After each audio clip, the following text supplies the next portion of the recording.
warning signals came too late. By the time Admiral Sarah Chen reached the command center of the Mars orbital station, Earth's sky was already burning. She watched through the massive viewing screen as beams of brilliant light descended from the darkness of space, each one carrying death to the cities below. New York vanished in a flash of white fire. Tokyo followed seconds later. Then Beijing, London, and Moscow. One by one, humanity's greatest cities were erased from existence. Sarah's hands gripped the edge of the console until her knuckles turned white. Around her, officers shouted reports and warnings, but their voices seemed distant and hollow. She had spent 20 years in the space fleet, defending humanity from pirates and asteroids. Nothing had prepared her for this. Nothing could prepare anyone for this. The enemy ships hung in orbit like dark angels of death. They were massive, each one larger than any vessel humanity had ever built. Their hulls were black and smooth, reflecting no light.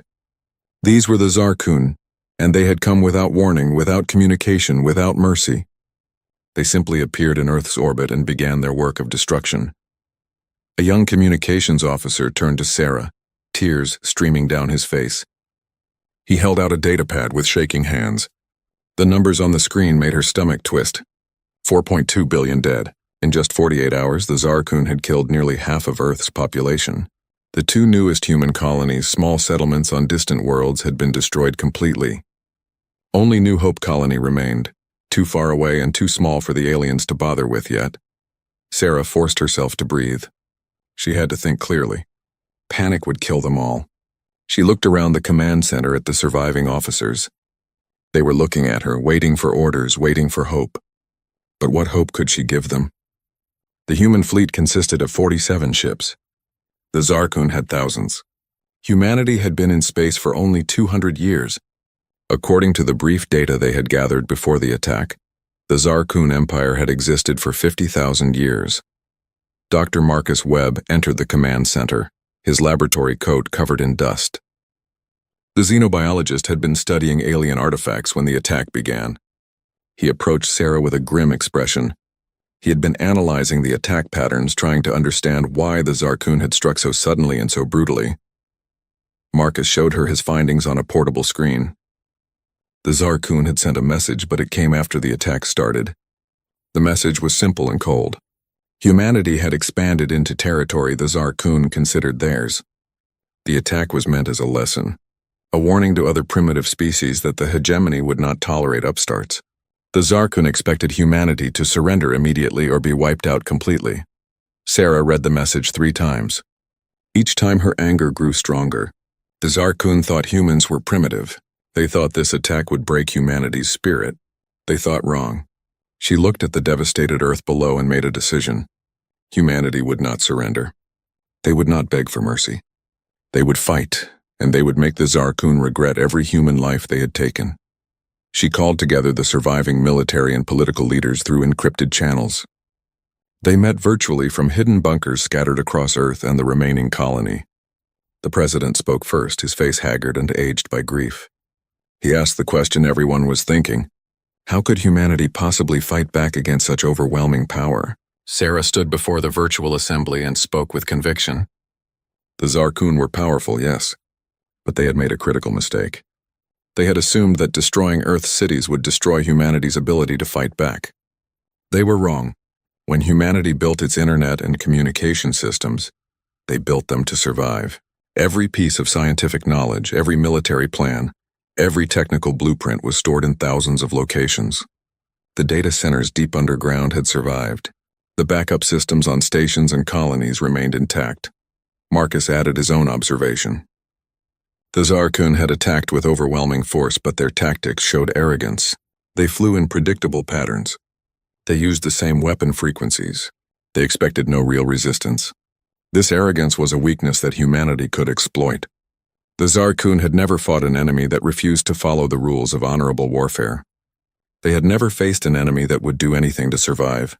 The council voted unanimously. They would activate what they called the reaping protocol. Every surviving human would become part of the war effort. Every factory, every laboratory, every resource would be dedicated to one goal: revenge.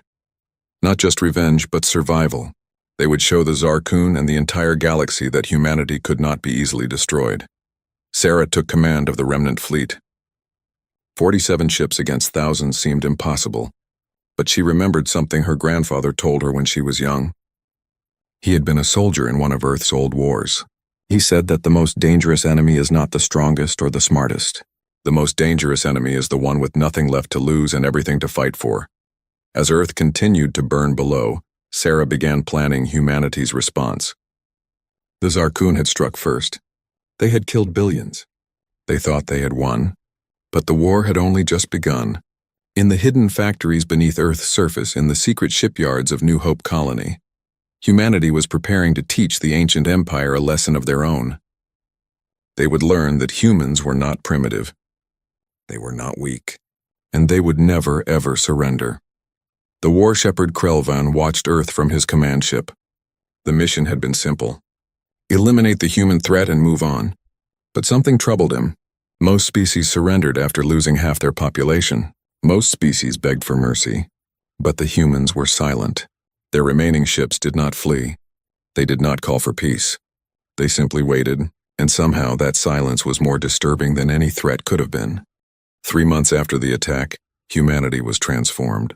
The survivors who emerged from the bunkers and shelters found a world that looked nothing like the Earth they remembered. But they did not mourn. They did not hesitate. They worked. Every single day, every single hour, they worked with a focus that bordered on obsession. Admiral Sarah Chen stood in one of the underground factory complexes beneath what used to be Germany. The facility stretched for kilometers in every direction, carved deep into the rock during the early days of space colonization. Thousands of workers moved through the space like ants in a hive. The sound of machinery was constant, a rhythmic pounding that never stopped. Day and night meant nothing here. The factory ran continuously, producing weapons, ships, and ammunition. Dr. Marcus Webb walked beside her, pointing out different sections. Here they were building new hull plating using materials salvaged from destroyed cities. There they were assembling missile systems based on captured Zarkun technology. Every station was busy, every worker focused. These people had lost families, homes, entire cities, but they channeled their grief into action. They built weapons to strike back at the enemy who had taken everything from them. Marcus showed Sarah his latest discovery. His team had been studying the wreckage of a Zarkun fighter that crashed during the initial attack. What they found surprised everyone. The Zarkun technology was advanced, but it was also predictable. The aliens built their ships and weapons the same way they had for thousands of years. They saw no reason to change or innovate. Why would they? Their technology had always been superior to everyone else in the galaxy. But humanity was different. Humans changed constantly. They adapted. They improved. They took old ideas and made them new.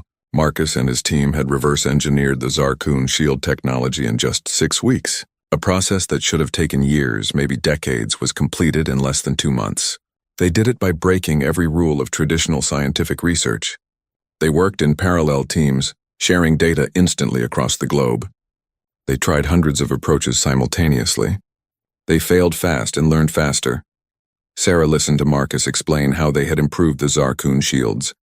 The original design was good, but humans made it better. They increased the power output by 30%. They reduced the energy consumption by half.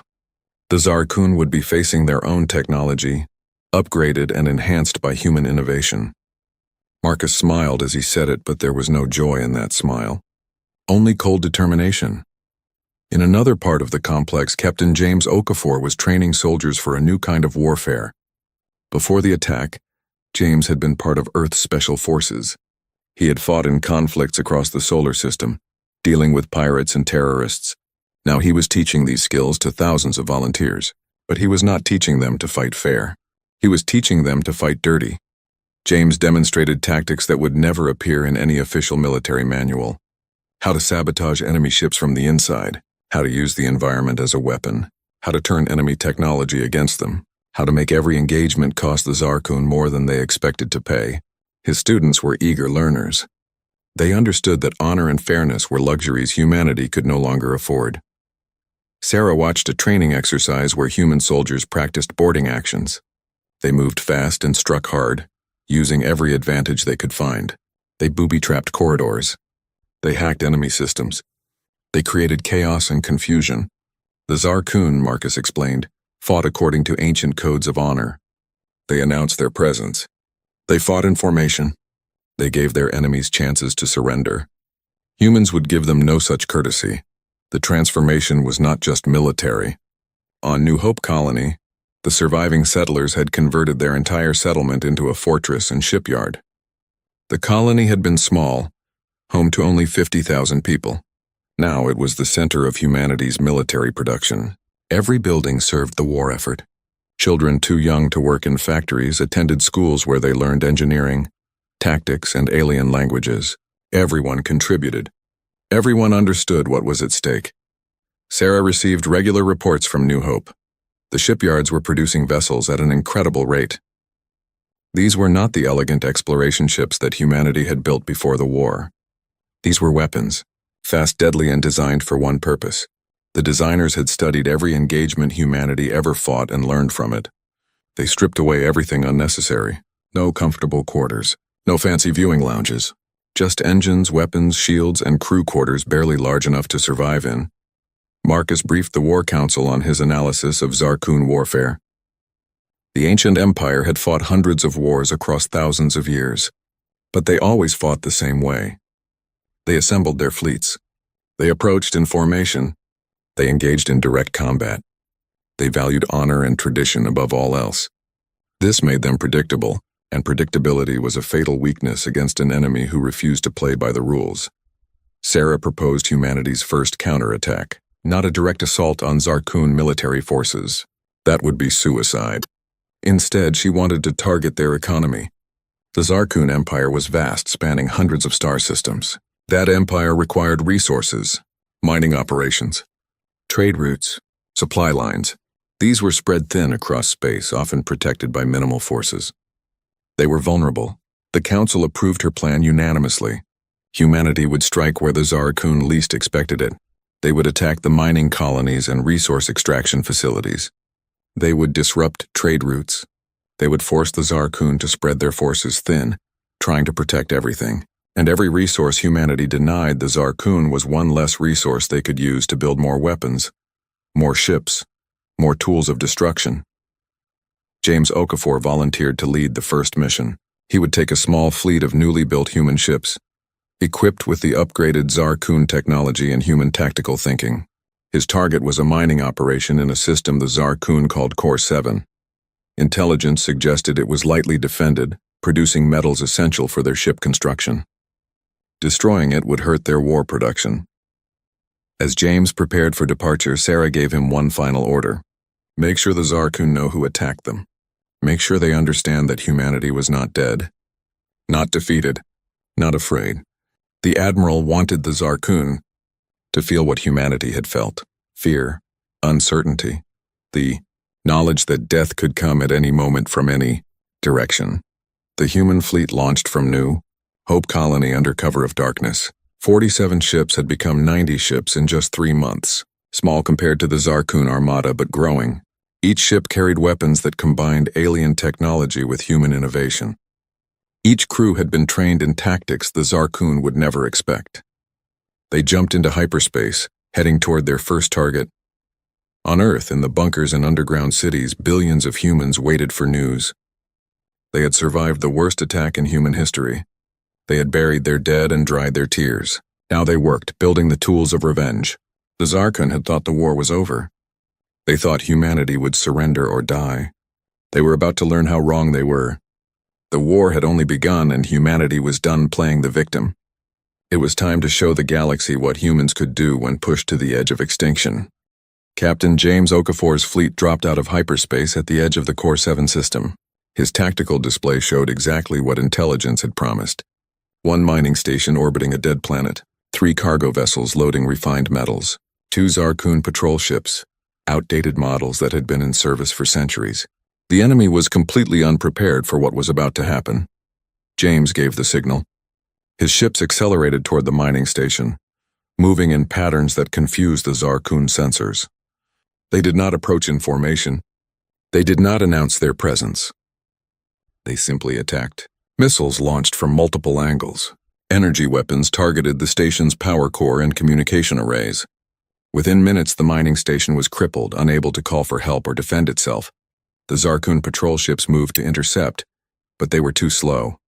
Human ships were smaller and faster. They darted around the lumbering alien vessels, striking at weak points that Marcus Webb's team had identified. The Zarkun shields flickered and failed under the coordinated assault. One patrol ship exploded. The other tried to retreat but ran into a minefield that human ships had deployed during their approach. It was destroyed seconds later. James ordered his ships to board the mining station. Human soldiers flooded through the corridors, moving fast and striking hard. The Zarkun workers inside expected the attackers to follow rules of warfare. They expected warnings and chances to surrender. Instead, they found humans who fought with ruthless efficiency. Every corridor was a trap, every room a potential ambush. The Zarkun had never experienced this kind of warfare before. The cargo vessels tried to escape, but human ships disabled their engines with precise shots. James did not destroy them. Instead, he let them drift in space, their crews alive but helpless. He wanted survivors to spread the word. He wanted the galaxy to know that humanity was fighting back. Before leaving, he programmed a message into the station's emergency beacon. A simple message in the common galactic language. Humanity remembers. Humanity retaliates.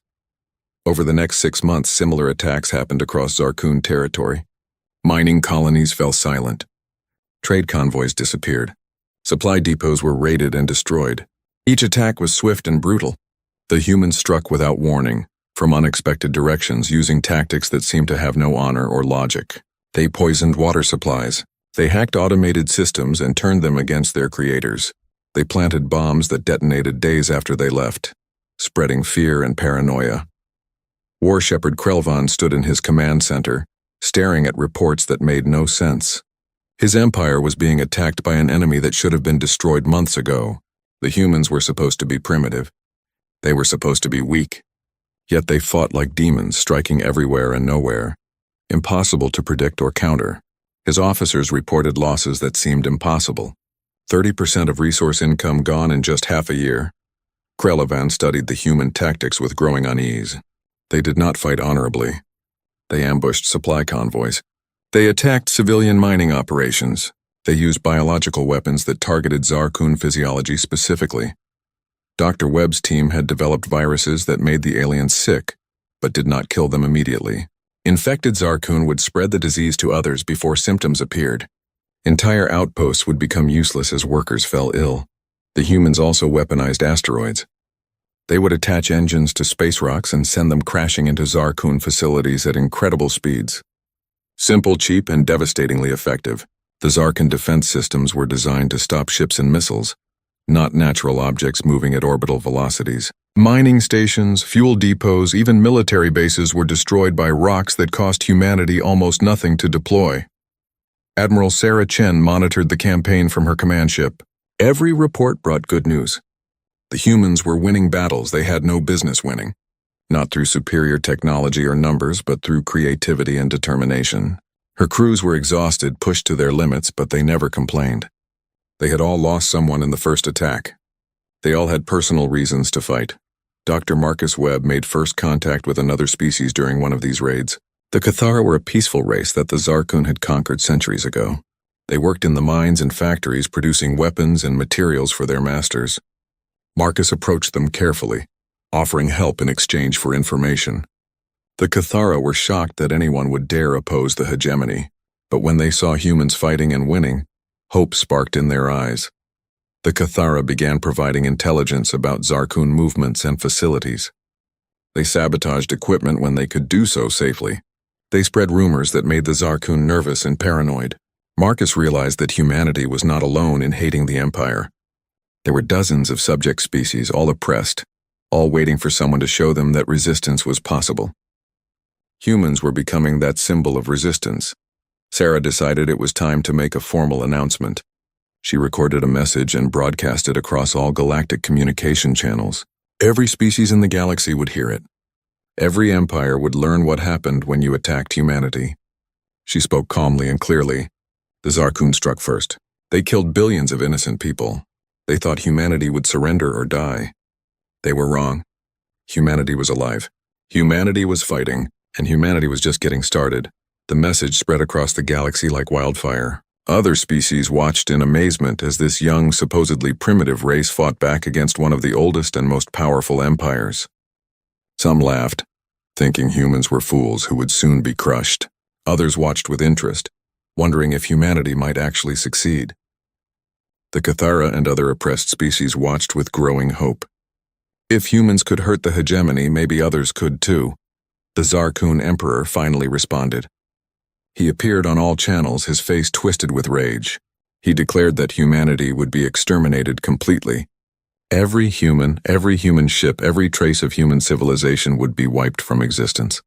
He sent orders to his war shepherds. Find Earth, find the human colonies. Destroy them all. Show no mercy. Leave nothing alive, but the Emperor's rage only strengthened human resolve. Sarah listened to his threats and smiled coldly. The Zarkun still did not understand.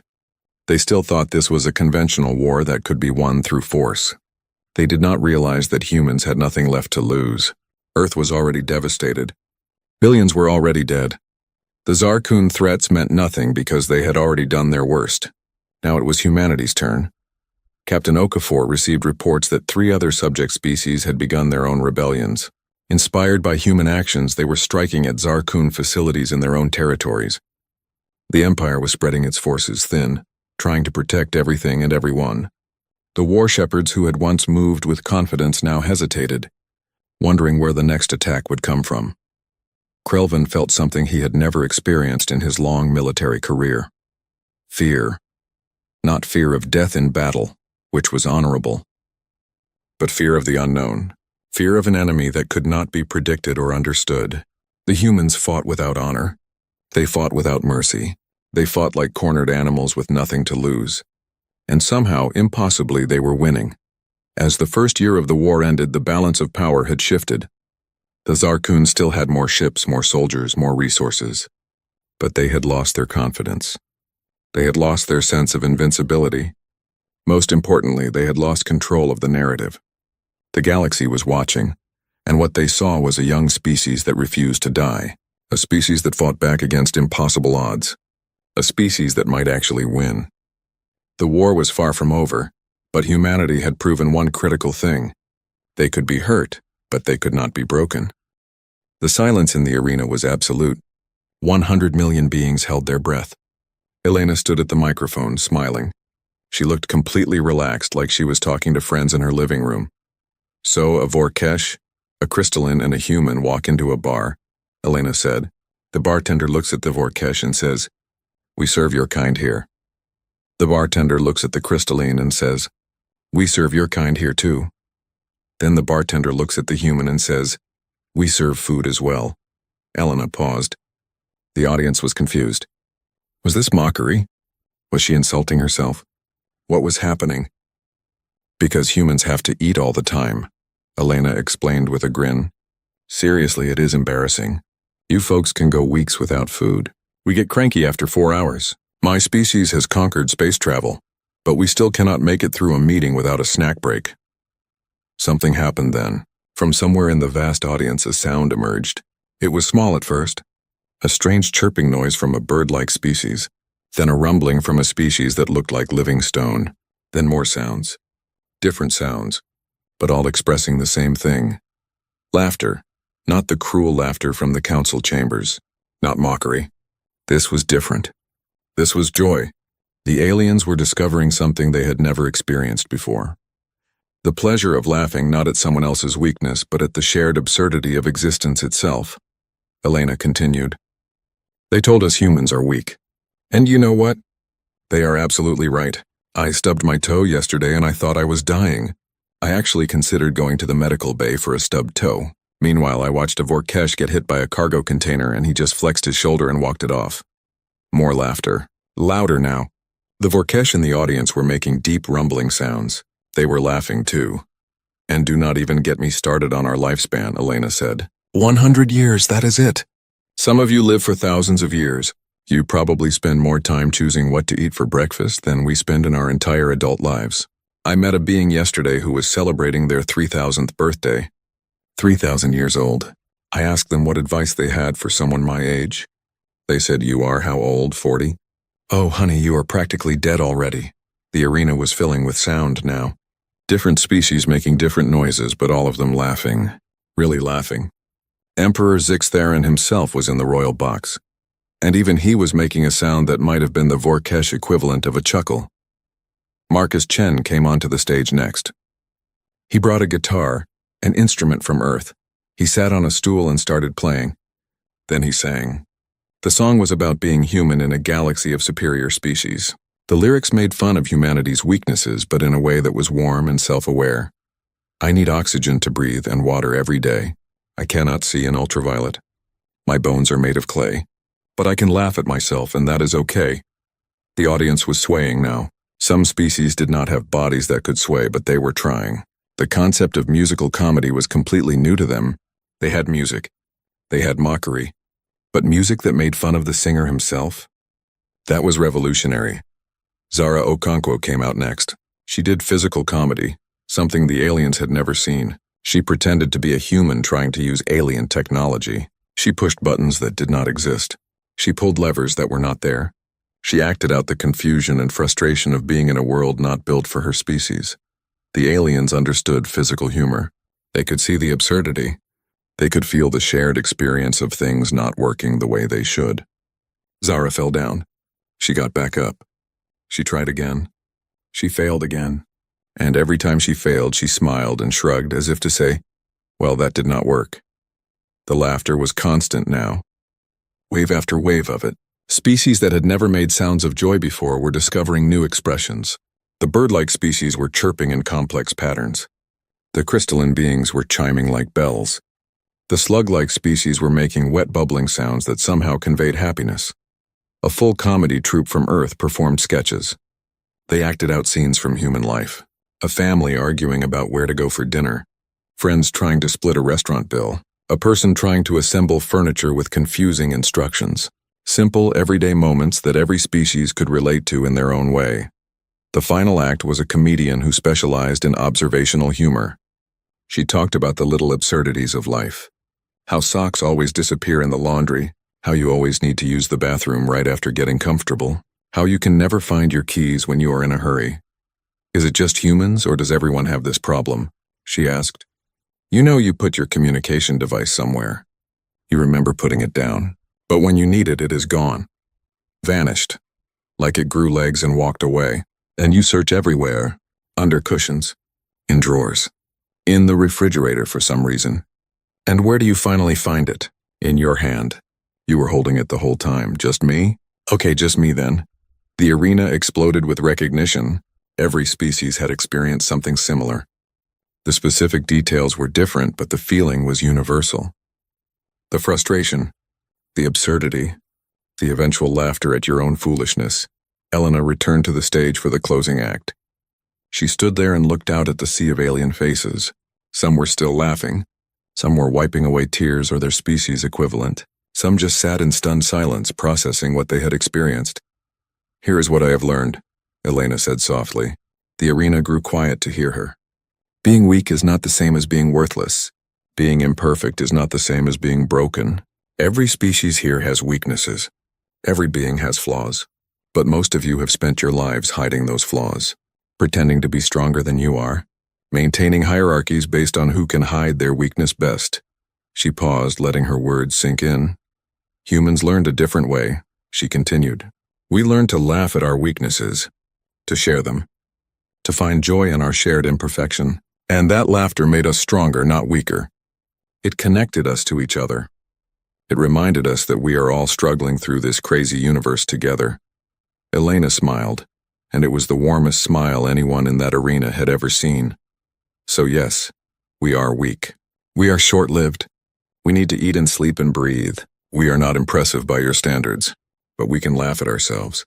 And maybe, just maybe, we can teach you to laugh at yourselves too. Because once you start laughing, once you see the absurdity and the beauty in your own imperfection, everything changes. The standing ovation started slowly. One being stood up, then another, then a whole section. Within moments, 100 million beings were on their feet, or whatever appendages they had. The sound was deafening, cheering, clapping, stomping. every species expressing approval in their own way. The grand exhibition was supposed to showcase the greatest achievements of each species. Other species had shown weapons and technology and science. Impressive things. Important things, but humanity had shown something more powerful than any weapon. They had shown joy. They had shown connection. They had shown that laughter could break down walls that had stood for 50,000 years. In the royal box, Emperor Zixtheron sat very still. His yellow eyes were wide. He was not laughing anymore. He was thinking. And what he was thinking terrified and excited him in equal measure. Humanity had just weaponized joy. And there was no defense against it. Krelthak sat in his private viewing box, his 4 hands gripping the armrest so hard that the metal bent. He had just lost his entire fortune, but that was not what bothered him. What bothered him was the sound of the audience. The sound of laughter. Real laughter. The kind that comes from joy, not from cruelty. It was the most dangerous sound he had ever heard. The aliens struck first, but humanity's retaliation shook the galaxy. Part 5 years after the Zarkun first strike, the galaxy was unrecognizable. The mighty hegemony that had ruled for 50,000 years was crumbling. Not from a single devastating blow, but from 1,000 small cuts. The coalition fleet, now led jointly by Admiral Sarah Chen and Cathara Commander Velshara, had captured 3 major Zarkun worlds. Each victory inspired more species to join the rebellion. The empire that had seemed eternal was falling apart. Sarah stood on the bridge of the Reaper, studying the holographic display of Zarkun space. Red dots marked territories still under hegemony control. Blue showed coalition holdings. Yellow indicated systems in active rebellion. The map was mostly blue and yellow now. Only the core systems around the Zarkun throne world remained firmly red. That throne world was humanity's ultimate target, the heart of the empire, the home of the emperor who had ordered Earth's destruction. Dr. Marcus Webb entered the bridge with urgent news. Human intelligence had obtained detailed information about the throne world's defenses from an unlikely source. War Shepherd Krelvan had contacted them again. The Zarkun commander, once humanity's greatest enemy, had become disillusioned with his empire. He had watched the emperor refuse every reasonable path to peace. He had seen the pointless deaths continue because of imperial pride. Now he was offering to help end it. Krelvan provided complete schematics of the throne world's orbital defenses, thousands of weapon platforms, hundreds of ships in the home fleet, shield generators powerful enough to withstand sustained bombardment from an entire armada. The defenses were impressive, designed to hold off any invasion force. But they had one weakness. They were designed for conventional warfare. They expected enemies to attack in formation, following the ancient codes of honorable combat. Sarah called a war council. Representatives from all coalition species gathered to plan the final assault. It would be risky. Even with Krelvan's intelligence, the throne world was heavily defended. But the opportunity was too good to pass. The Emperor had recalled most of his fleets to defend the core worlds, leaving the outer territories vulnerable. If they struck now hard and fast, they could end the war. Either in victory or in a final glorious defeat, Captain James Okafor would lead the ground assault. His special forces had trained for years for urban combat on alien worlds. They had studied Zarkun architecture, tactics, and psychology. They knew how to fight in the Imperial Palace. They knew where the Emperor would likely be. The mission was simple in concept. Fight through the palace defenses, capture the Emperor, force his surrender. Simple but incredibly dangerous. The coalition fleet assembled in deep space, far from any Zarkun sensors. Over 2,000 ships gathered. Human vessels mixed with Cathara cruisers, Dreth destroyers, and Minari support craft. It was the largest fleet humanity had ever assembled. Sarah looked at the armada and felt a mixture of pride and sorrow. So many species united by a common enemy. So many lives about to be risked in one final gamble. They jumped to hyperspace together, emerging at the edge of the Zarkun throne system. The home fleet detected them immediately and moved to intercept.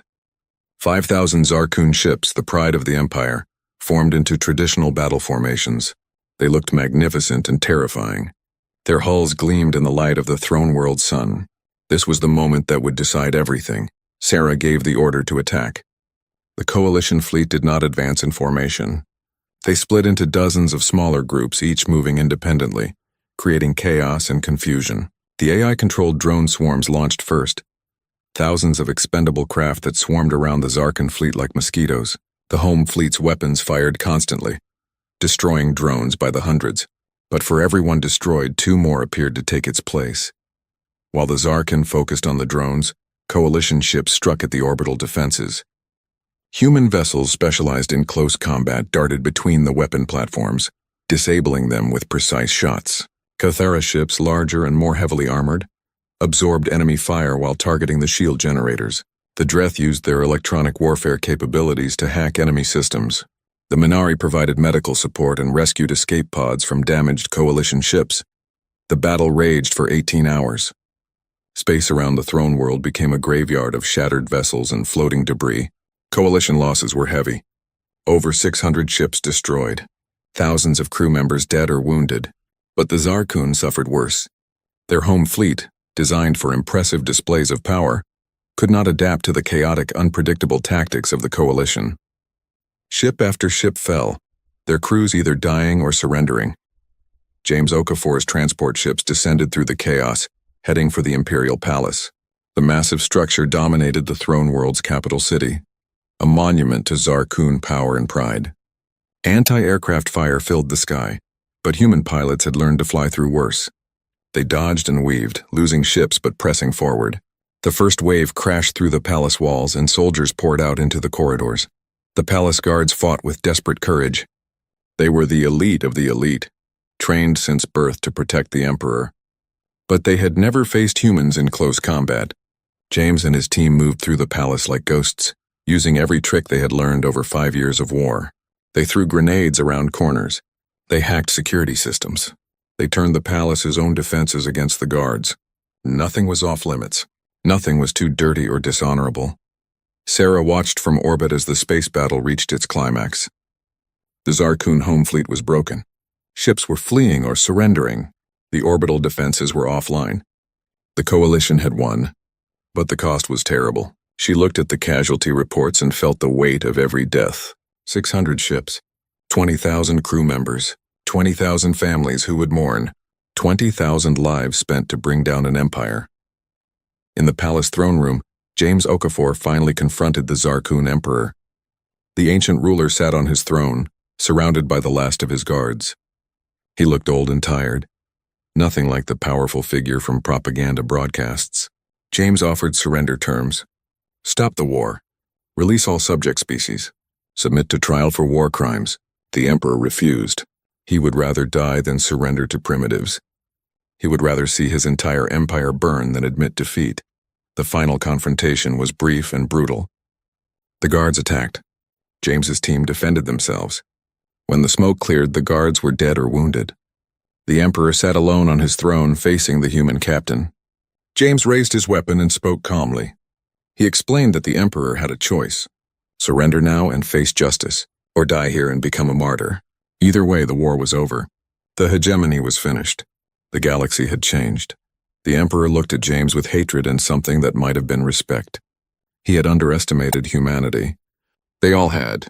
These supposed primitives had destroyed an empire that survived for 50,000 years. They had united the galaxy against his rule.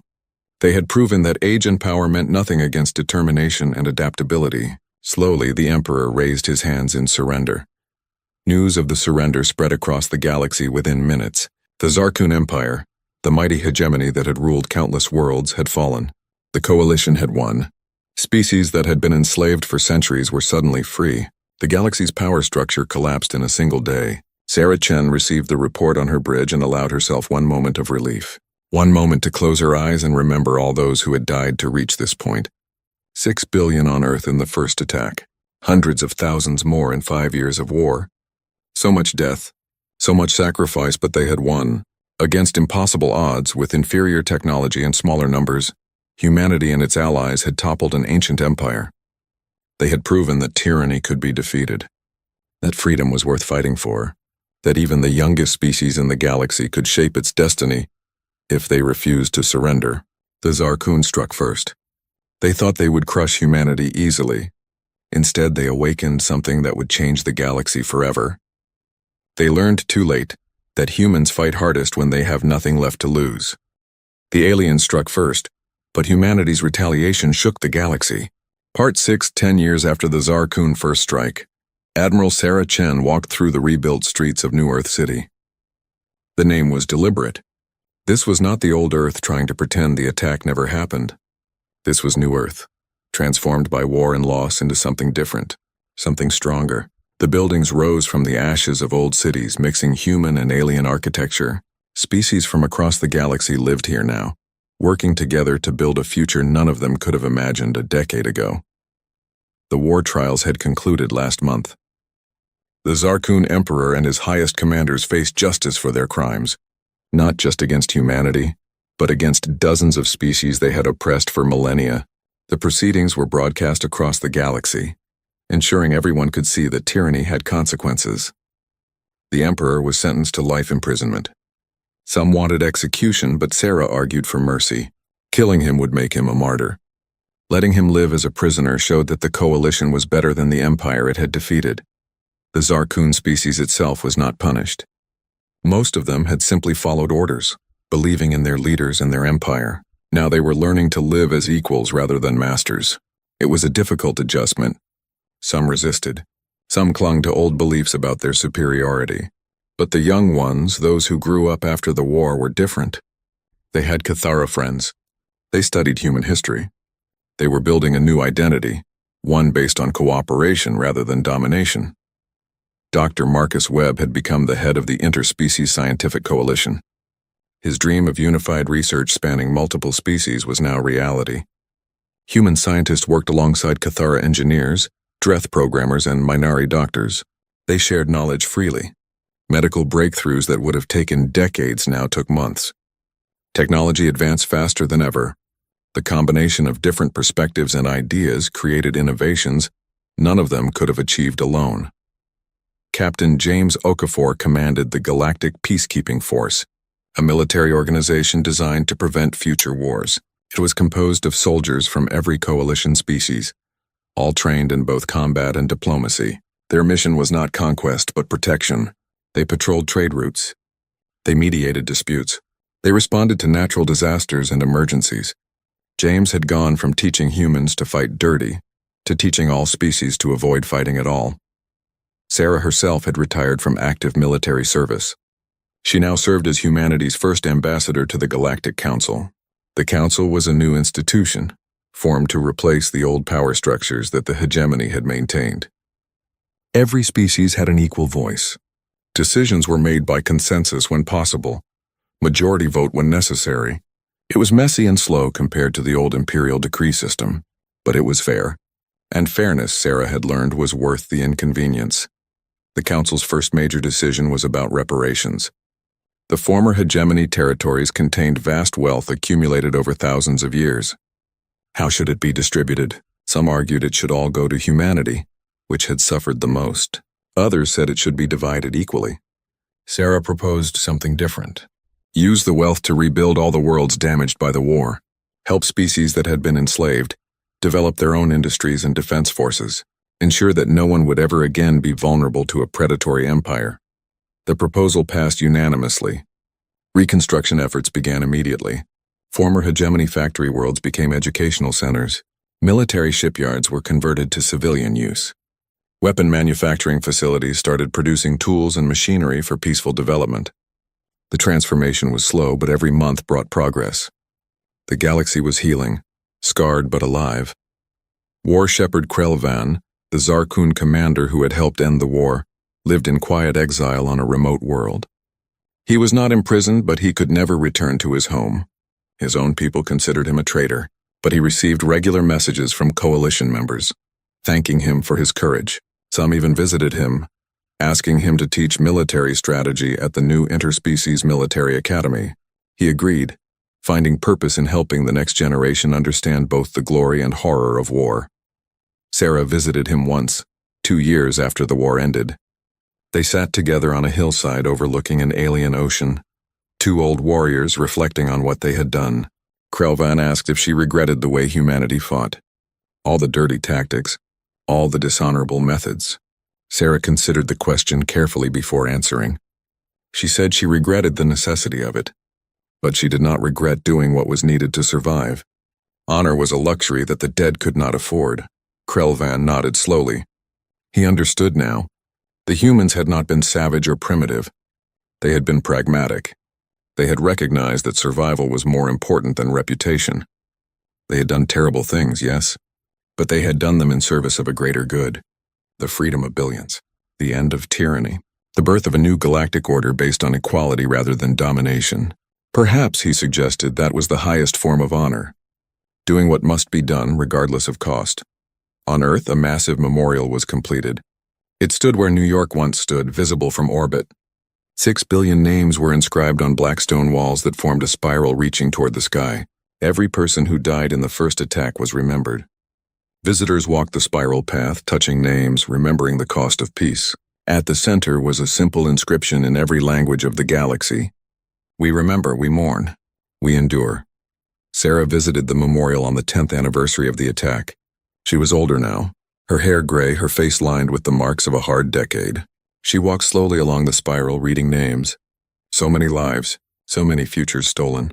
She thought about the children who never grew up, the parents who never saw their families again, the dreamers who never achieved their dreams, all because an empire decided that human existence was inconvenient. A young Cathara child approached her holding flowers. The child had been born after the war ended, in a galaxy where their species was free.